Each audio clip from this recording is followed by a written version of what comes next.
If you're anything like me, you spend most of your Christmas day trying to avoid awkward social interaction with relatives you barely know while desperately attempting to sneak away and watch some basketball. In this video, I'll be ranking the top 10 best Christmas Day games in NBA history.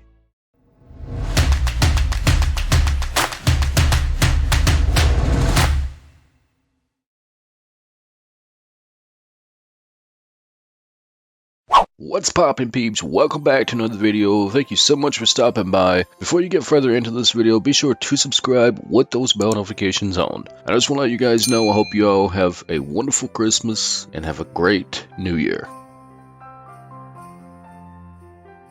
Starting things off at number 10 is the New York Knicks vs Providence Steamrollers in 1947. The Providence Steamrollers no longer exist. In fact, they lasted all of 4 years, folding in 1949 after the world apparently realized that Rhode Island isn't big enough to sustain a professional lacrosse team, much less an NBA team. But that doesn't mean they should be historically ignored. In fact, they took part in one of the most important regular season games in league history.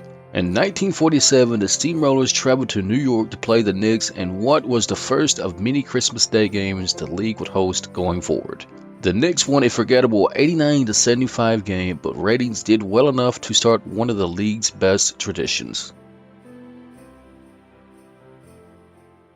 Up next, at number 9 is the Los Angeles Lakers vs the Portland Trail Blazers in 2000. Rasheed Wallace stole the show in a highly anticipated rematch between the defending champion Los Angeles Lakers and their Western Conference Finals opponent, the Portland Trail Blazers. Wallace scored 33 points in a 109-104 victory for the Blazers. The win meant quite a bit more for the Blazers considering the circumstances that led to it. The Lakers came back from a 15-point difference late in the fourth quarter in the Game 7 of the 2000 Western Conference Finals to steal a spot in the NBA Finals straight out from under the Blazers. Then, when they got their chance for a rematch at home, the Lakers beat up the Blazers 96-86. It may not have happened when it mattered, but the Blazers finally got a big win over the Lakers. Next up, we have Miami Heat vs the Dallas Mavericks on Christmas in 2011. This game may not seem too important. Nobody was particularly interested in the Mavericks with Tyson Chandler and several other role players wearing different uniforms.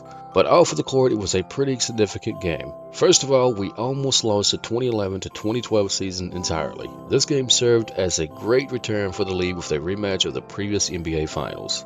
On that note, this was the first and probably only instance of an NBA Finals runner-up having to watch the champion raise their banner on Christmas Day.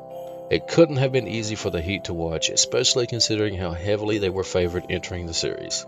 Finally, this marked the beginning of what will forever be known as the Year of LeBron. In 2012, LeBron James won the league MVP, Finals MVP, his first championship ring, and an Olympic gold medal. Next up is the Chicago Bulls vs the New York Knicks on Christmas Day in 1994. The Knicks-Bulls rivalry of the 90s was among the best we've ever seen in the NBA. We saw vicious dunks, big blocks, buzzer beaters, and even a playoff brawl. The one thing we never saw was the Knicks actually winning. Well, until the 94 playoffs. Without Michael Jordan in the way, the Knicks finally managed to topple their nemesis and reach the NBA Finals. When Scottie Pippen got his chance for a rematch on Christmas Day of 1994, he made sure the result would be different.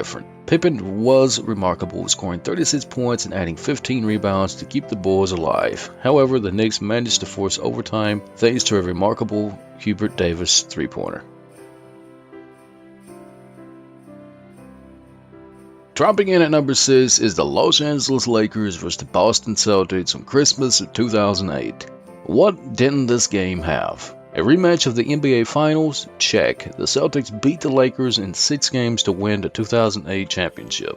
Two teams playing great basketball, while the Lakers entered the game with a fantastic 23-5 record and were actually one of the second best teams in this game.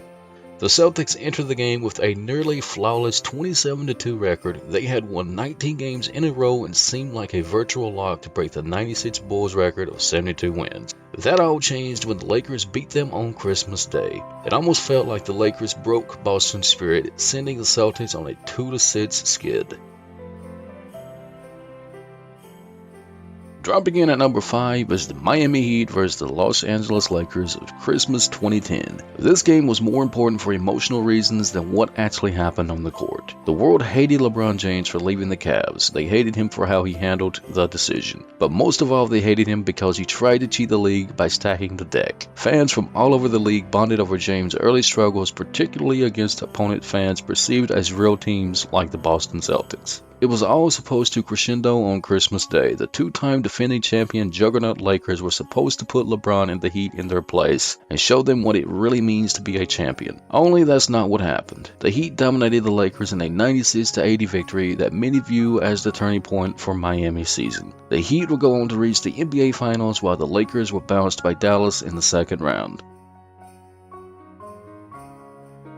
The New York Knicks vs. Boston Celtics in the 1985 Christmas Day game served as Patrick Ewing's emergence into the NBA elite. Only a rookie in 1985, Ewing's Knicks faced Larry Bird and the heavily favored Celtics in a matchup few expected the Knicks to win. That narrative seemed correct early on as the Celtics built up a 25-point lead that seemed really impossible to come back on.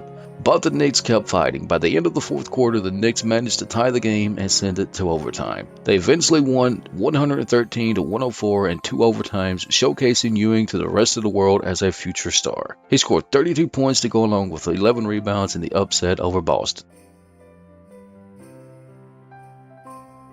The New York Knicks vs. Chicago Bulls game on Christmas Day of 1986 marked the beginning of a rivalry that would define the Eastern Conference for years. For the first time, Michael Jordan and Patrick Ewing played on the big stage. Ironically, Ewing would be the one to lead the Knicks with last-second heroics. The Bulls led the Knicks 85-84 going into the final possession. After a missed jumper, Ewing rebounded the shot and threw up a short buzzer beater to stun the Bulls. Michael Jordan's 30-point performance wouldn't be enough this time, but he ended up getting the last laugh against Ewing, beating him several times in the playoffs.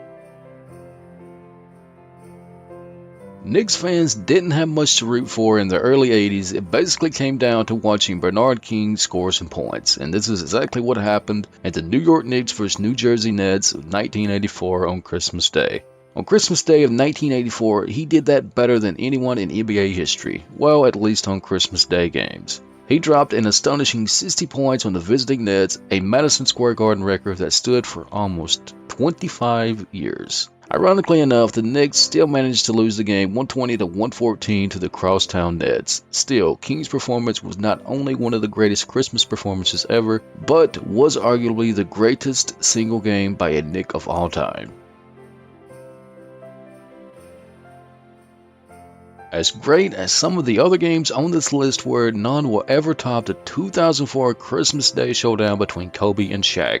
The Los Angeles Lakers vs. Miami Heat game of the 2004 Christmas Day was truly a shocker. Nobody really knew what to expect in Shaq's return to Los Angeles. After all, it was largely viewed as Kobe's fault that he was gone. When Kobe and Shaq shake hands before the game, completely ignore each other, with Shaq punch Kobe, pretty much everything was in play here. A civil pregame welcome led to a remarkable game. Even with Shaq sitting on the bench, the Heat managed to beat the Lakers 104-102 in overtime. More importantly, this game marked the true beginning of Christmas as the NBA's true showcase event. Fans knew to expect the best games on Christmas Day, and from 2004 and on, that's what they got. Kobe vs. Shaq in 2004 changed the game.